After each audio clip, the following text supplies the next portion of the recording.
Do you want to be a better sprinter? Do you want to drop your friends onto those finish lines? Do you want to win a bike race? Well, in today's video, I'm going to give all my tips for you guys to improve your sprint.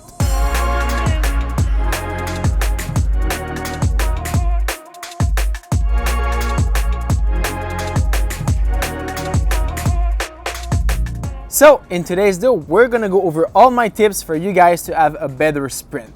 There are a bunch of small little details that when you add them together, it's going to improve your sprint by so many watts. You're going to start beating your friends on every single attacks. Definitely look at this whole video. I'm going to share all my tips that I know.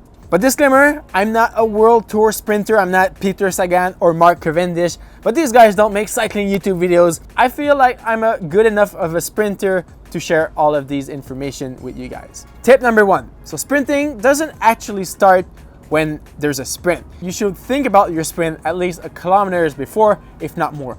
You want to hide as much as possible, stay in the drops behind a bigger guy than you, so the draft is better, so you can really reduce your wattage coming up to that sprint. So tip number 2, as we saw in my video post about a week or two ago, I shown with my buddy Tristan that tightening your shoes does makes a difference. When preparing for the sprint, when you're ironing into the draft, make sure that your shoes are really well tight. If you have the BOA system, I really recommend that you have BOA system onto your cycling shoes. You just go, give a couple clicks, and make sure that the tension is really high and that your feet is in place. Tip number 3 is actually not even made on the bike, but is to make sure that all your equipment is correct. Make sure all the bolts are tight in your stem, because if you have any doubts when coming up to a sprint that your handlebar might come loose, or your wheel might go off, or you might lose a pedal, or you might unclip accidentally. Go! Ah! Ah! Oh shit, I unclipped. I dropped chain. Fuck me. This will make sure that you will lose all your confidence and you will not go 110% into the sprint. So make sure your equipment is actually on point and you trust it and you know everything has been made correctly and it's safe. Tip number 4, do not start your sprint too early. Starting your sprint too early is just giving a big lead out to your buddies. So that's something that you do not want. You need to know more about yourself if you're more of a 200-meter sprinter or a 300-meter sprinter or a 400-meter sprinter. In my case, I'm a 200-meter sprinter. You really need to be patient and not jump too early. It's really easy to. You start to see like the guys go and you think you have to go early, but sometimes just wait a little bit more and then go all out.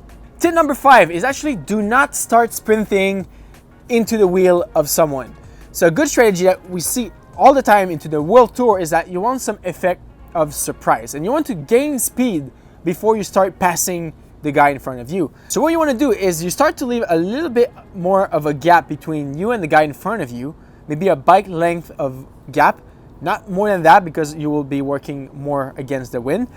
But you want to start an acceleration early from behind and you accelerate, and then you go out of the draft. And then you already have those few kilometers more than the guy in front of you. Can he find it in a sprint and finish the job? But not on the right-hand side. Here goes Turgis. He's going to be the man to attack now with 350 meters to go. Because if you start your sprint straight from this guy wheel that you're right behind, and you start your sprint, you're going to be next to him at the almost same speed as he's going. The effect of surprise will be higher, and there's more chance for you to fly away.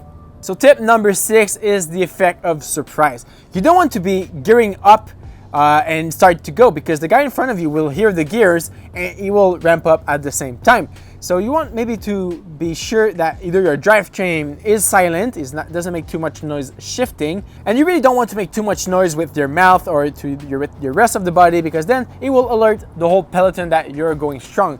So you really want to start to ramp up and push into the pedals, but without getting noticed. This will maybe let you fly away a little bit more and create a gap and create some unexpected reaction from the rest of the peloton. Tip number 8. So you've done everything mentioned before. You just launch your sprint with a few more kilometers and now it's just about to go all out. But it's not about going all out with no technique. The technique is super important when sprinting. So you really want to balance the bike from left to right under you. You really want to engage your core This is something that people do not think a lot about, is engaging the core, because all the power from your arms and from your hands that are to your drop bar needs to be transferred all the way down to the legs. And if your core is weak, this is a lot of energy that will be lost. So really start to engage those abs and engage the core and make sure that everything is tight here, so all the power from the arms are transferred directly to the pedals, so you will gain more speed. Tip number 9, keep the head down but still look in front. If you start to sprint with all your chest up and you're really high and far from the ground, there will be more wind slowing you down. And I would suggest that you always keep your eyes on the road. Do not take your head down and look at the ground. You don't know where you're going like that. It's dangerous for the people around you, and it's not really gonna give you that much of an advantage. And now tip number 10, do not celebrate too early. We all saw Alaphilippe last year. So make sure that you push all the way to that finish line, and push still a little bit after the finish line. Just make sure that you get that W. You don't want to get jumped on the line, and that will be a bummer. All right, so this sums pretty much all my tips for sprinting. There's still a few more tips, such as make sure your gearing ratio is right, make sure you're always onto the right gear. But that is all about experience. Some sprinters like to grind more, some of them like to spin more. I am myself more of a sprinter. I've raced onto the track on the velodrome. So when you're sprinting, your RPM goes up to 140, 150. So I really like to spin. I feel that's more efficient for me. But maybe you're not like that. Maybe you have brute power, so you really want to get those watts up with slow pedal strokes.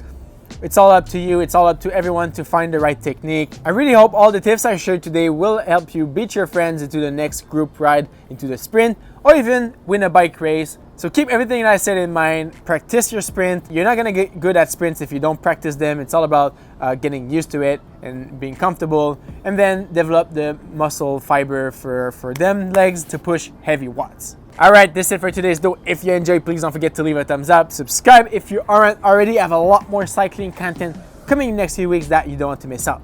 My name is Charles, and I will see you guys on the road or into the next video. Peace. Let's go.